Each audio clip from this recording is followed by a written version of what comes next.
In this episode, we're taking you to Japan. The Blue Hands studio team traveled to Shimane Prefecture in rural Japan to do some indigo dyeing in the legendary Amanokouya Indigo Workshop. They specialize in indigo dye and have been doing it for centuries. They're one of the last remaining indigo dye practitioners in the region.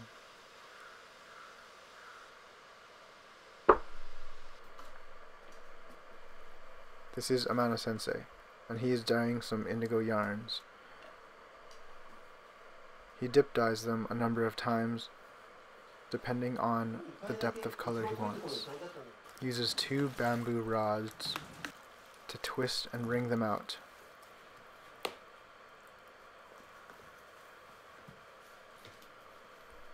Next he takes them out, shakes them out, and aerates them to oxidize them, and then hangs them up to dry.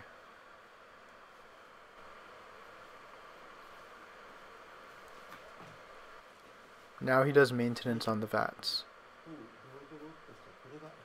That brown goop you see, that's the fermented indigo. The indigo is a living organism and has to be maintained and taken care of every day.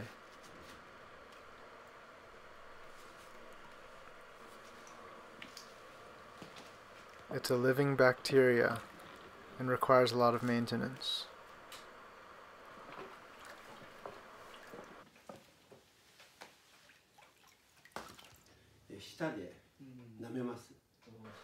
Amano-sensei is now tasting the vats. He's tasting for alkalinity, saltiness, and bitterness.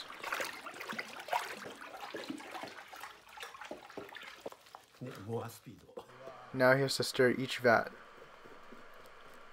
With a lot of speed and force, you start to see the bubbles collect in the middle. This is called the indigo blossom.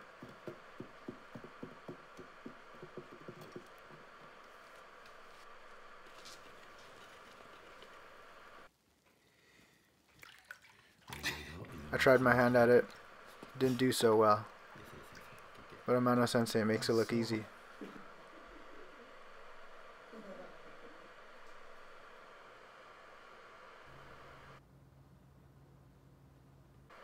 This is Amano-san. He's Amano-sensei's son. He has his own workshop. His vats are a little bit more modern, made of concrete, but the process for maintenance and care is exactly the same.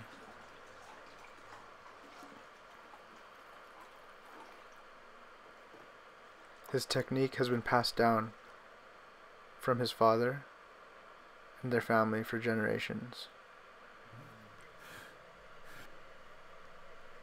Here he's also tasting for alkalinity.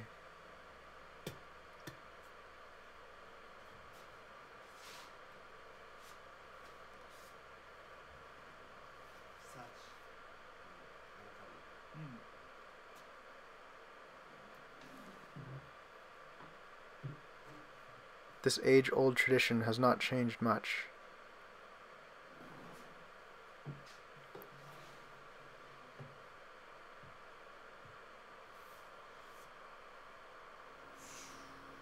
In the next episode, we'll show you what we've been dyeing. We brought over some t-shirts and hats from Canada, had them dyed here.